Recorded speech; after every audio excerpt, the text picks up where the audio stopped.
Mais uma vez juntos, meus irmãos, boa noite. Mais uma quarta-feira de estudo bíblico.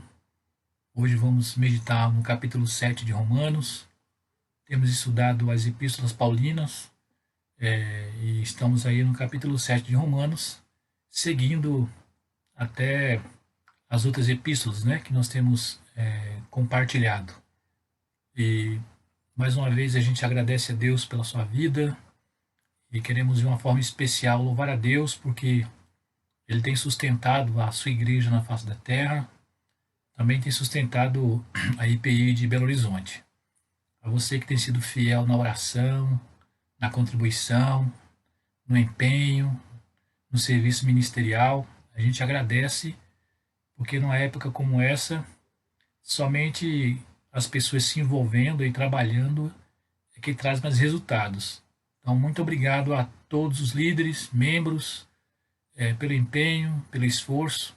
Vamos continuar melhorando para que a nossa caminhada seja uma caminhada de excelência. Deus abençoe a todos que não têm medido esforços para nos ajudar. Quero dizer que estamos seguros nas mãos de Deus e que, por enquanto, a nossa vida como igreja está sob controle. Que Deus possa estar nos guardando e nos abençoando sempre, né? Vamos orar para iniciarmos a reflexão de Romanos 7. Pai bendito, mais uma vez estamos na Tua presença. Queremos Te agradecer pelo dom da vida.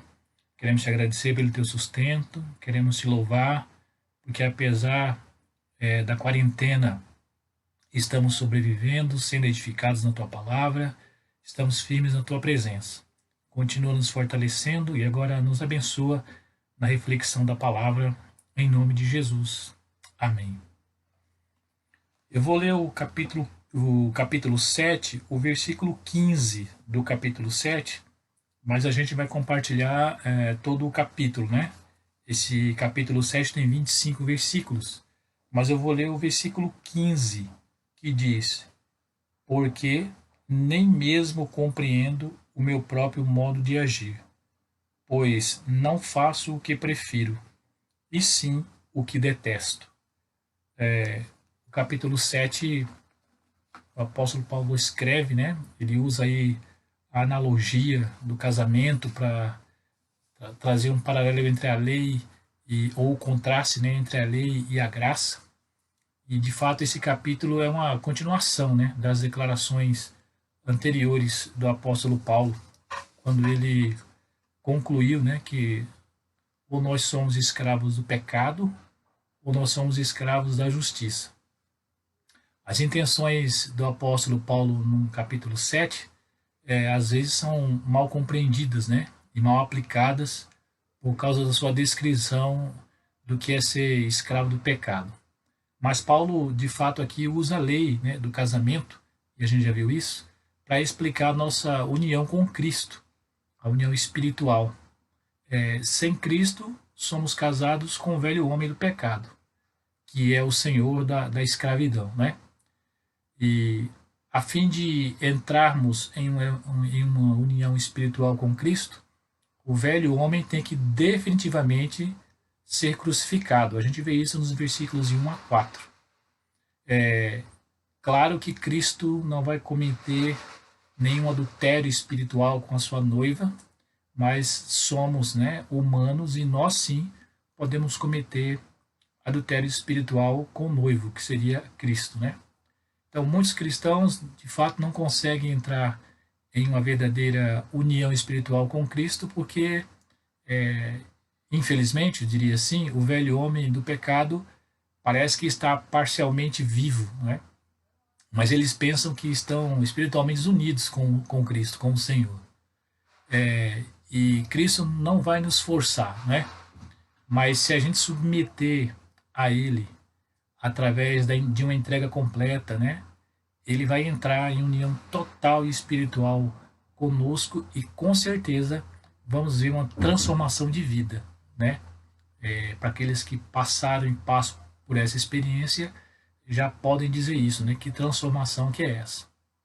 Agora, a chave para a compreensão desse capítulo é encontrado no versículo 14, né? Na nova versão internacional diz assim, no versículo 14: sabemos que a lei é espiritual, eu, contudo, não sou, pois fui vendido como escravo ao pecado. Essa é a versão NVI, né?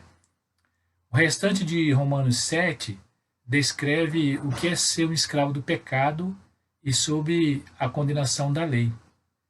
Paulo afirma no texto que eu acabei de ler, no versículo 15, eu vou ler agora na versão internacional, que diz: não entendo o que faço, pois não faço o que desejo, mas o que odeio.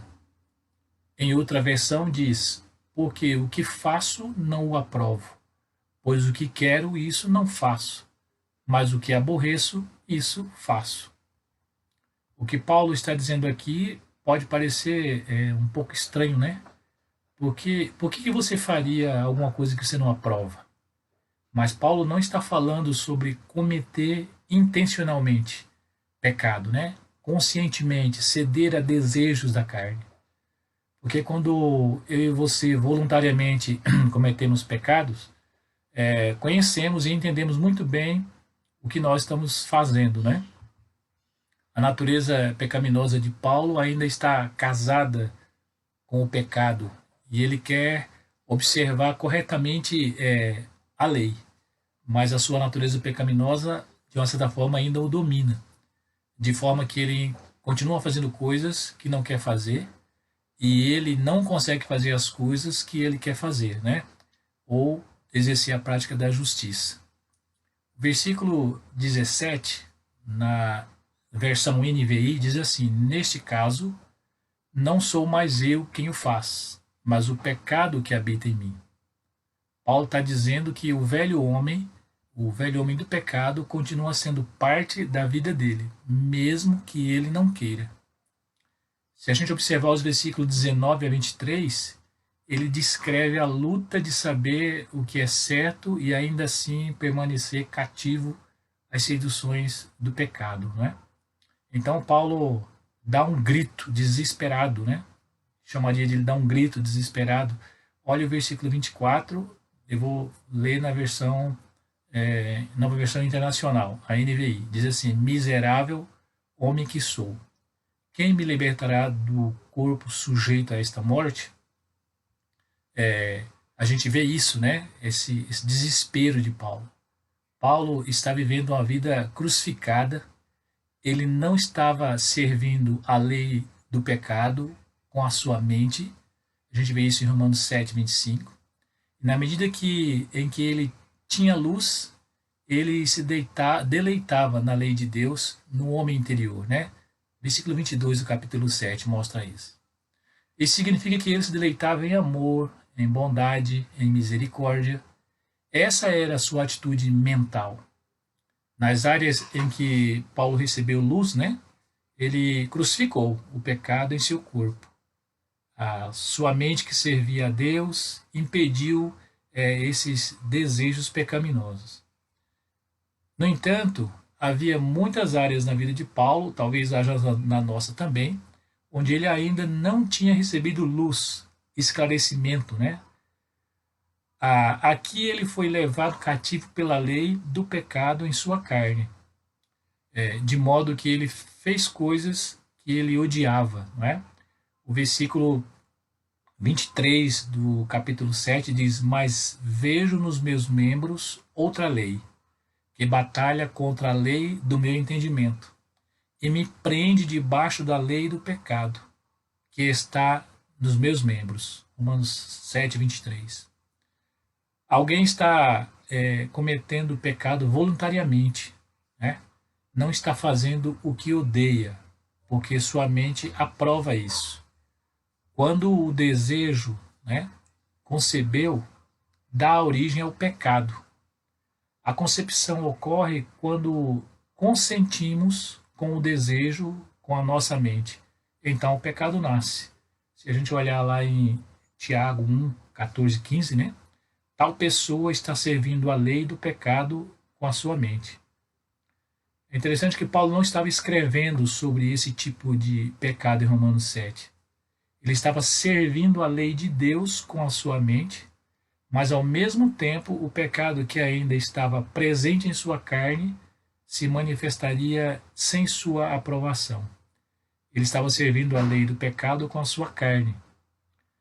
Essas reações da carne poderiam vir como um pensamento ou sentimentos que ele teve que combater, né? Uma tentação. Ou com ações, né? Palavras reais que nunca passaram por sua consciência como uma tentação. E ele recebeu sobre isso, luz, né? Sobre isso mais tarde. Percebendo que eles não estavam de acordo com a vontade de Deus, portanto, isso começou a fazer parte de algo que ele odiava. A lei é espiritual, mas Paulo descobriu que ele era carnal, vendido ao pecado, com a sua mente. E é engraçado, vendido ao pecado, né? Mas com a mente ele serve a Deus. Ele também notou que nada de bom habitava em sua carne. Se você olhar aí o versículo 18 de Romanos 7.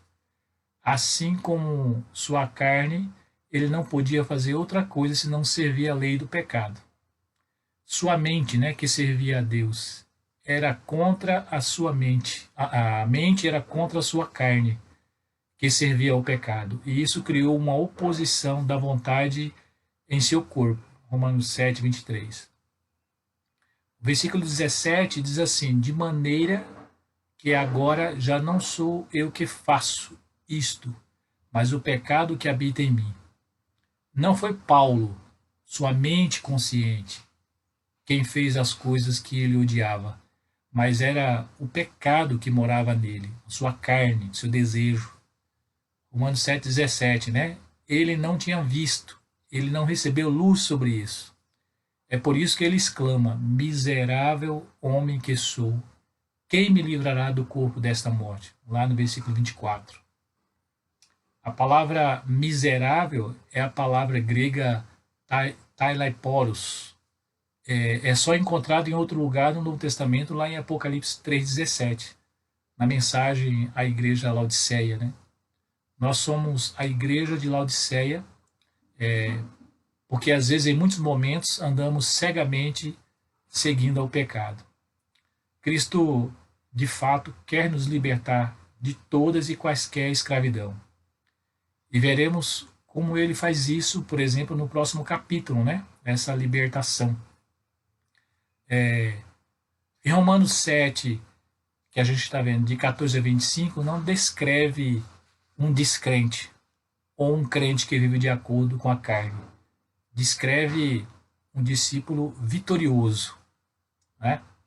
É interessante percebermos que há uma diferença entre ter pecado e cometer pecado. A mentalidade de um discípulo, né? Paulo responde a sua própria pergunta. No versículo 25 ele diz: dou graças a Deus por Jesus Cristo nosso Senhor. Antes de Jesus vencer e nos deixar um exemplo a seguir, não foi possível a humanidade vencer completamente todo o pecado na carne. Mas Jesus agora deu o Espírito Santo, que pode nos mostrar o caminho através da carne, como humanos, né? Como Paulo, quando nos arrependemos e quando começamos a servir a Deus intensamente, temos uma nova mentalidade e não somos mais nós que servimos ao pecado. Agora servimos plenamente a Deus. E aí não estamos condenados por sermos tentados, né? Pelos pensamentos que nos sobrevêm, pelos sentimentos que nos sobrevêm, né? Nem por ações que possamos ter feito que não passaram pela nossa mente, consciente ou não, né? Para que pudéssemos fazer uma escolha. Mesmo assim, está escrito que precisamos colocar a morte ou mortificar esses atos do corpo, né? Pelo Espírito. E então nós viveremos. E esse assunto, né? A gente vai continuar vendo em Romanos capítulo 8, na próxima reflexão, né? E aqui é uma questão de ser um servo do Espírito. O Espírito indicará nosso pecado. Ele nos conduzirá a toda a verdade e nos dirá o poder que precisamos para vencer. Se eu e você formos fiéis e obedientes à direção do Espírito Santo, poderemos ver e vencer mais e mais a nossa pecaminosa natureza humana com o passar do tempo. E Deus busca em nós isso, esse aperfeiçoamento. Meu irmão, minha irmã, eu e você não somos mais escravos do pecado. E eu só vou fazer aquilo que o Espírito Santo me der direção, porque nenhum tipo de força de pecado pode mais me conduzir. Que Deus te abençoe com essa reflexão, te guarde, te proteja. Próxima quarta-feira nós vamos ver o Romanos capítulo 8, que fala da libertação total em Cristo. E a gente continua falando sobre isso. Nos encontraremos então próximo domingo para mais uma pregação, né? Continue animado. A gente sempre está lembrando a vocês que estamos em casa, à disposição no escritório. Qualquer coisa nos acione pelo WhatsApp, nos chame pelos meios de comunicação. Você pode acionar os presbíteros da igreja, o pessoal do conselho, a mim, para tirar dúvida, receber orientação, receber oração, né?